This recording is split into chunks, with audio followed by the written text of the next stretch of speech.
Live from an Outback Steakhouse, it's Bankroll or Bust with your host, Monk. Hello and welcome to another episode of Bankroll or Bust, Season 2, Episode 1. Cue in the explosion, sound effects, birds, dinosaurs flying through, all kinds of stuff. We've got some awesome guests for UFC 305. You're not going to want to miss it. We've got Gordo, we've got Lou Betya, and we've got the 5-time returning champion Couch Warrior in the chairs, guys. They're going to give you 12 bets. They're going to give you for all 12 fights. So yeah, let's get into it. Gordo, glad to have you. Are you excited for this card? Tell the people where they can find you. Yeah, I'm excited for this card. We got a pay-per-view down under, but more excited than that, I'm excited to talk with you guys. I've done shows with all three of you. Got much love for all you, especially my boy Lou. I haven't seen you in a while. You looking good there, brother. So I appreciate you guys. I look forward to it. I like Mike, but someone's got to reclaim that throne, man. I don't know. You've been sitting on it too long, getting kind of old. Let's switch things up. So I'm looking forward to it. Should be a fun card. I got given this first pick. I don't know if I can trade it or anything, if I can get any like draft capital for it, because I don't even know who I'm taking first overall. But it should be a good one. You can find me at Gables Gordo on Twitter. I play Fate Sports on YouTube. Looking forward to it. There we go. The Paragon of Virtue, Lou Betya. Excited for this one. Tell the people where they can find you and us tomorrow night. Here. They can find us right on this channel. They can find us tomorrow night. Monday show with the Dogfather. It's been called one of the best shows filmed, pre-recorded on Monday nights on YouTube. It's been called that by me. And then this morning I did Props to Consider with Aussie Fight Fan, who's kind of like Australian Monk, except not with as long a beard. Nice. Love it. Monk from down under. I'll have to do a show with this guy. We'll have to see if we can open up another dimension or something. And last but not least, I should be specific, there is no current champion for season 2. It's actually GC was the last one to win, but this guy did win 4 times, making 5 appearances. Couch Warrior, how are you doing? Looking forward to this one, and tell the people where they can find you. Yeah, Monk, thanks for having me on. As always, hyped to do a show with Lou and Gordo. Go head to head with my guys. Yeah, I'm hyped for this card. It's a good one. There's a lot of fun fights. I'm really looking forward to it. Got a bunch of bets already down, and have my little list that I'm ready to go through for the show. And I'm going to end up having to cross off every single one because someone else will get to it first, but it's okay. I'm glad I'm third. You know, I hate being first, Monk. That's true. Couch Warrior Pod on Twitter, Couch Warrior Podcast on YouTube. That's where you can find me, and let's do it. And thank you specifically for doing this on short notice, and shout out to Big Marley. Hope you're feeling better. He was super under the weather today, so we'll be sure to have him on for probably the next pay-per-view. We'll get him on for a good card. All right, we're through all that nonsense. Let's get into it. Gordo, you drew the first pick. You get us started. You're picking one, and you can put them in one of 4 categories: moneyline, fight time, method, or wild card. What do you got? Of course, I just want to clarify. I'm not going for no reigning champion. I want the Jim Miller records. All right, I want to be here the most times. I want to defend the crown. All right? There we go. I want to be out here. Longevity. All right.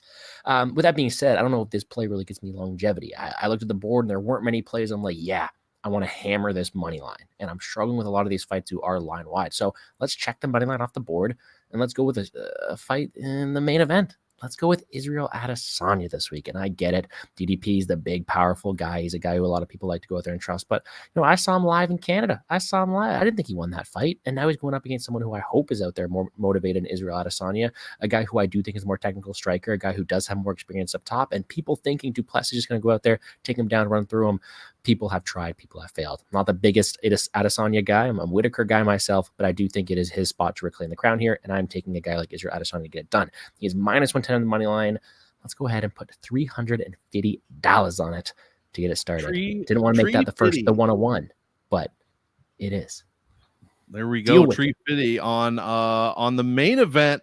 Used to be favorite, now pick 'em. So some decent. So it's only moving in your favor. You're only going to make Gordo's watching the sense there on that one. I like that. So he's got $650 left to work with. Let's see what Lou Betya is going to do with the main event off the board.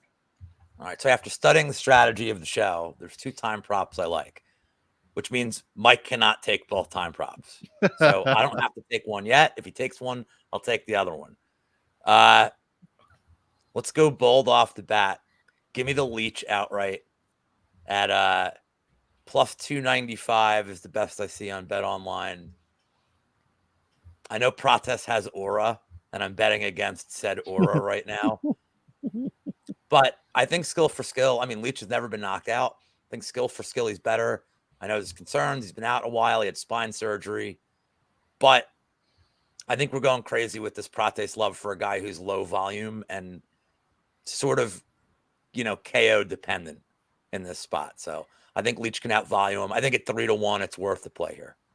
There we go. How much you want to put on that one? The minimum. Now we'll go $100. Ooh, the double min. Love it. 100 on Li Jinglang outright. Money line plus 295. Couch, you now have the opportunity to do the funniest thing ever because Lou forgot there's a wild card category, which means anything goes. Let's see if you get his 2 time props back to back. What do you got? I wish I could pull that off. That would be so good. But I have a feeling we're not even looking at the same ones. All right, so we'll start off with the money line for me too. And this one kind of feels gross, but it is what it is. I'm going to do Song Kenan money line. Minus 165 I see on Bet US and Bet MGM. And we'll do 330 on that. 330 on the Song Kenan at minus 165. What do you like there over Ricky Glenn? I know that's kind of an obvious question, but still. Yeah, it's kind of more like what I don't like about Ricky Glenn in this fight. I mean, he's coming up a weight class at 35 years old, been knocked out 2 times in a row at 155. He's got the frame where it's entirely possible that he can fill in well at 170, but he's 35, not 25. So I'm not really expecting any drastic changes in physique from him. And even if everything was the same and they were the same weight class, I still think Kenan is a better striker. I don't like Ricky Glenn's striking, really. I don't like his defense whatsoever. I don't think he has much grappling upside.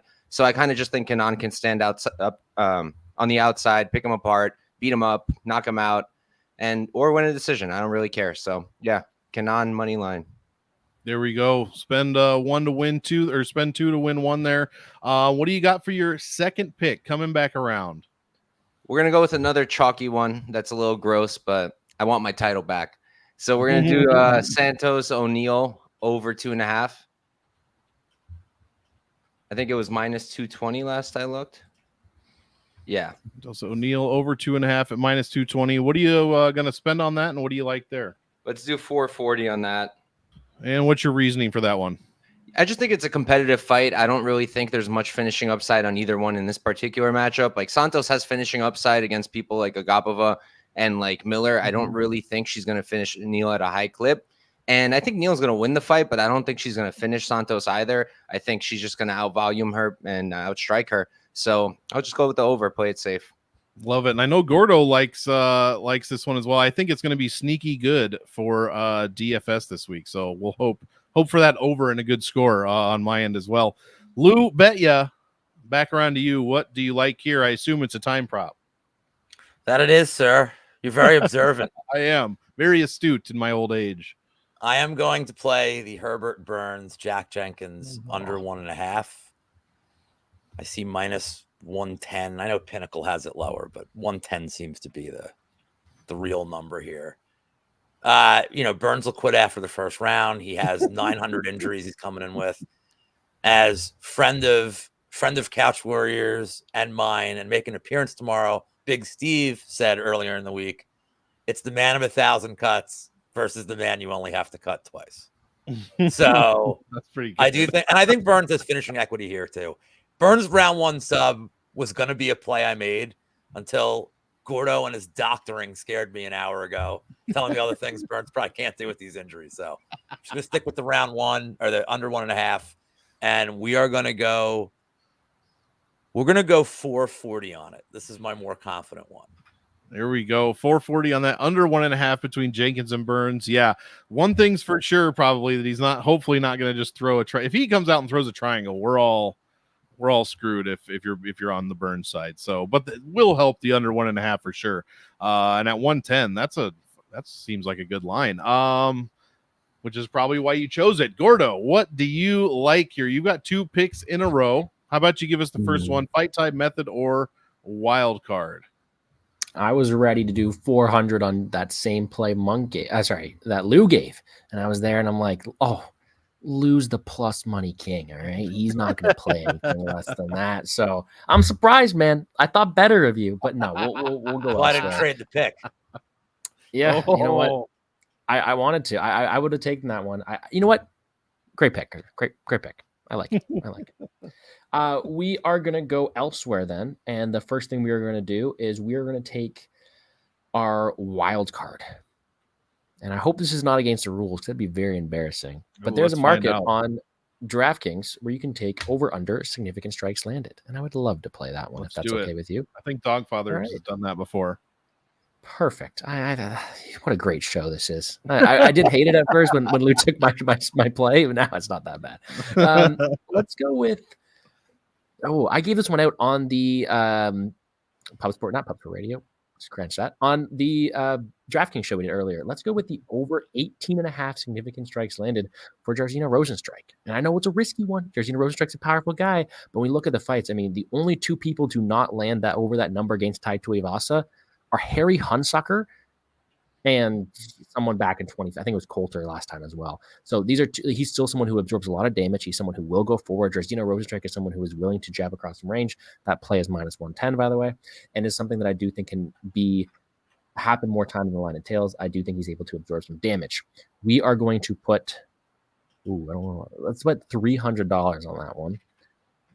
I like that. There we go. Love it. Rozenstruik over 18.5 strikes landed. -110 for the wild card. It's your turn again. 2 categories left. And we got to scramble to go out here and find a backup play. We're going to do something that Gordo gambles as a person, plays in Fate Sports as a community. We hate doing, and that's playing overs. We're going to take another over here as my time prop. Let's go with the fight goes the distance in the Stuart Nickel versus Jesus Aguilar fight.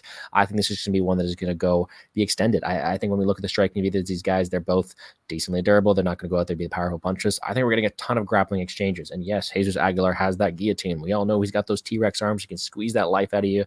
But I think more times than not, it becomes a control-based fight where Nickel's able to go out there and win the fight. I think it does go all 15 minutes. -130 was the best I saw last I did that. I'm not the most confident on that, though. So let's go with 125 on that. Or 130 to win 100. 130 to win 100 for Nickel Aguilar fight goes to decision. Yeah, I am very interested to see how Nickel performs in his debut. Everybody's talking about him for DraftKings, so I really want to see what that looks like. All right, Gordo, you got one pick, but you're going to have to wait to give it. Lou bet ya. Wild card and method prop. You've got 460 left. What are you looking at? Yeah, Gordo took my other 2 fights I liked. So I can't believe I have to do it, but I feel like I have to. We're gonna go Walter Walker decision at +225. Yes. Do I have to break this down?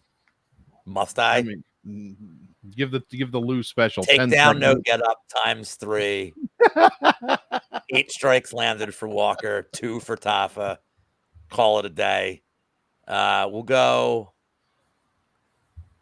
God, I'll go 160 on this one. Love it. Just to make you do math. No, it already did it. You got $300 left. Or if you're talking about the odds, I already figured that, Lou. It's all on the back. We're all good. I got. It's not going to win. It's going to be 0. I did the math. I got for you. 14 interns over here just twiddling their thumbs, waiting. Couch, you've got 2 left, a method and a wild card as well. What are you looking at? I feel like I haven't blocked out at least one of these fights. You didn't block out the Tafa Walker fight. Tafa Walker, and I forgot the Rozenstruik fight. So there are 4 left. All right, perfect. This is tough.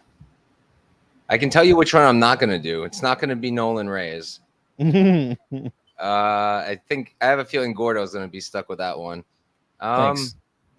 That's what you get, bro. You wanted my title.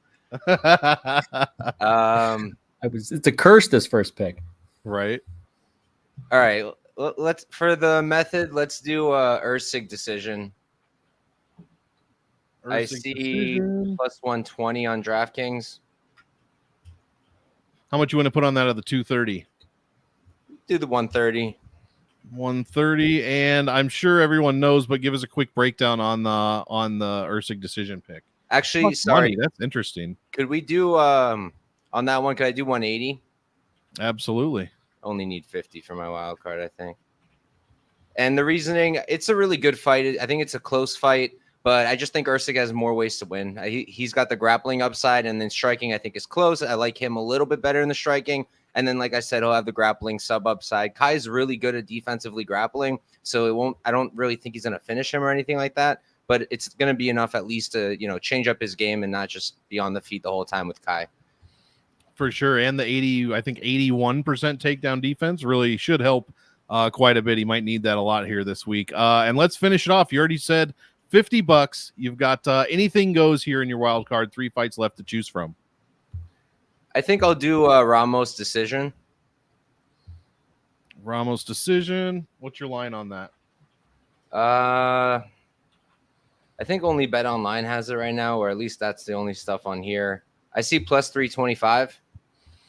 325. And from a man that loves to get guillotined, what do you like on that decision? I think he's got grappling upside, and I don't think he's down Schitt's Creek in the striking either. On the feet, I like Kulabau a little bit better, a little crisper, but I think Ramos is competitive as well. I think he's got more weapons on the feet. I think he's a little more likely for a knockout if a knockout does come, but I don't think it will. And the grappling upside. Kulabau can be taken down, gives up his back trying to get back up. Ramos, I think, can get a bunch of control time, and hopefully he won't sub him so I can cash this one. There you go. Yeah, that would be nice. 325 is a good number for what I think will be a pretty competitive fight as well. Lou, bet ya again, anything goes for you as well. You've got 300 to drop on what's likely the Gamrot Hooker fight. Wrong. Oh, you are wrong. You're all wrong. And the reason you're wrong is because the play I would do for both is basically the same odds.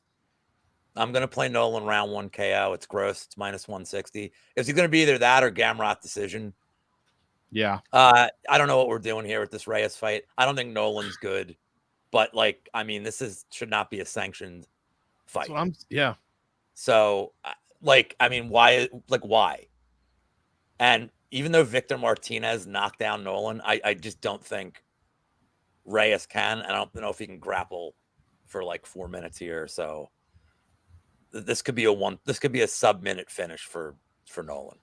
I know us DraftKings boys are certainly hoping for that. I agree. Why is this sanctioned?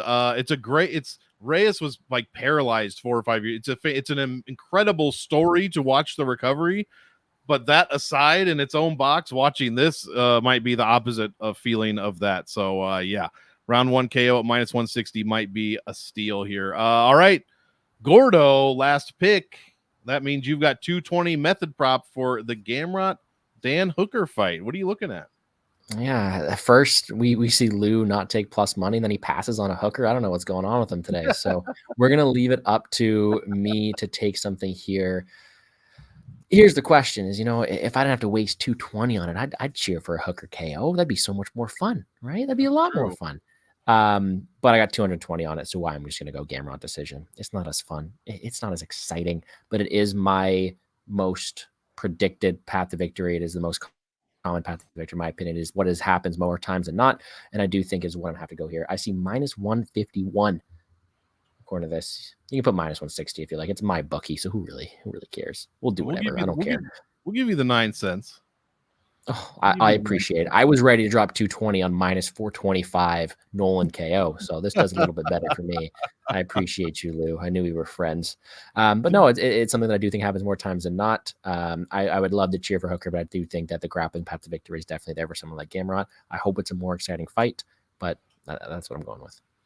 There we go. And the last tidbit, I forgot to mention this on the Nolan fight. Each guy has been knocked out. Him and Reyes has been knocked down in one time in each of their last 2 fights, or each of their UFC fights, respectively. So it should be an absolute shit show either way. All right, guys, that's all 12 picks, all 12 bets made as well. Let's do a quick recap and get you out of here. Gordo, 350 on Adesanya minus 110. The Nickel Aguilar fight goes to decision at minus 130. Gamrot decision minus 151. And Rosenstrike over 18.5 significant strikes landed at minus 110. Lou bet ya Li Jinglang plus 295. Burns Jenkins under 1.5 at minus 110. Walker decision plus 225. And Nolan round 1 KO at minus 160. Song Kanong minus 165 for Couch Warrior. He's also got Santos O'Neill over 2.5 at minus 220. Ursig decision plus 120. And Ramos decision plus 325. It's going to be interesting, guys. Thank you, 3, for coming on and doing the show. We will see who the winner is on Saturday night / Sunday morning.